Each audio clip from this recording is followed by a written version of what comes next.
Masarap na, madali pa gawin na dessert, pwedeng ihanda sa kahit anumang okasyon.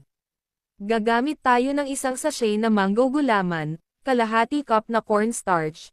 Ito ang sekreto para smooth ang texture ng jelly. Haluin habang binubuhos ang isang malaking lata na evaporated milk, 2 cups na tubig, isang pakete na all-purpose cream at isang lata na mango condensed milk. Gagamit din tayo ng hinog na mangga, shred ito at ibuhos sa mango jelly mixture. Haluing mabuti bago buksan ang apoy. Lutuin ito over medium to low heat, tuloy-tuloy itong haluin para hindi ito magbuo-buo at para hindi dumikit sa kawali, hanggang sa kumulo ito. Ibuhos ito sa kahit anong molde na meron ka. Hayaan itong lumamig at mag-set within room temperature, kahit wala kang ref ay pwede kang gumawa nito. Pag nag-set na, mag-spread ng grated cheese sa ibabaw, dagdag sarap.